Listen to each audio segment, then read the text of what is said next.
الإسلام والإيمان والإحسان. فتبارك الله.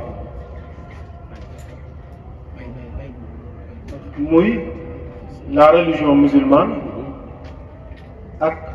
al iman li ñuy wax la croyance iman wàllu ngëm la wal ihsaanu al ihsaan fa la coow li baree nag ndax loo xamul moom mu leen ci yow waaw xam nga sallallahu alayhi wa sallam bu ko décrire ni an taabud allaha fa ka annaka taraahu problème am na man est-ce que sama jaamu yàlla egg na foofu an taabud allaha ka annaka taraahu ah ñu ne naka la jaam bi mu ne egg ci niveau jaamu yàlla kéem mi ngi peeg boroomam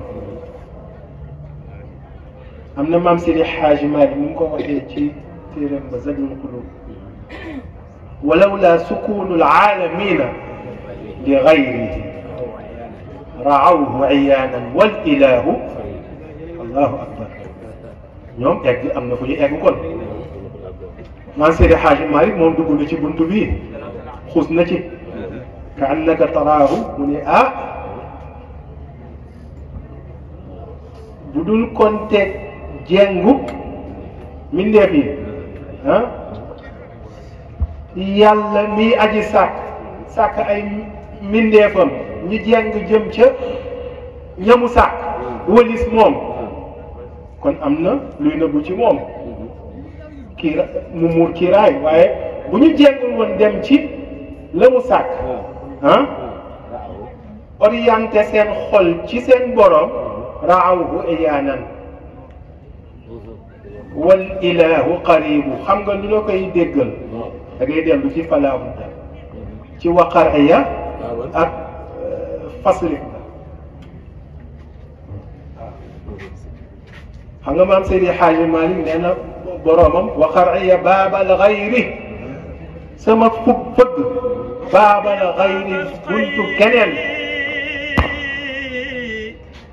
يا ربي لو يفيد إذا تصرفنا وبابك يأتي فلا بد من سكوى إلى الله كربتي هالي غير الله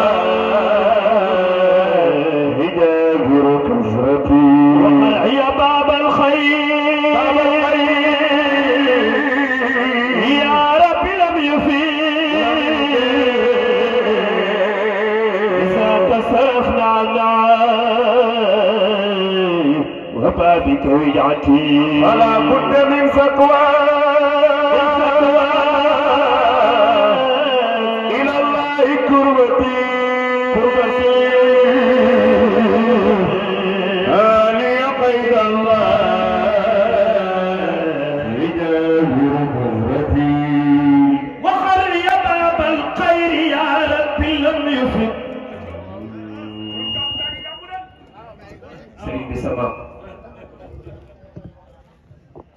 وخر يا باب الخير يا ربي لم يفد لساق صرفنا نحو بابك ويعتي تصب سيد الحاج مالك أنا يصب سيد الحاج مالك تصب سيد الحاج مالك بوجبت خويا لو أمتك مكي مدد مولو سيدنا بكر سمامنا asu ñëw na de ñëw de aw bu ko jox la ma téléphone bi asu ñëw na asu ñëw na sëriñ bi madame ñëw na madame ñëw na yow nga naan aw kenn rek daw dama bëgg jeex aw waaw yéen ñi jóge ñëw ci وقرئ باب القياس لم يفد لذا صرفنا نحو بابك رياتي فأنت الكريم فالكريم من التجا إلى بابي يا من على كل نعمة إلهي بقطب العارفين إمامنا رجائي وقوسي للإلهي وسيلتي ختام النظام للولاية جملة بأرتجي خذانا من كل دولتي بأرتجي فتح المصالح كلها وقاية اعتدال من كل سيدتي كسب سيد الحاج مالك وكم أستكي عند الإله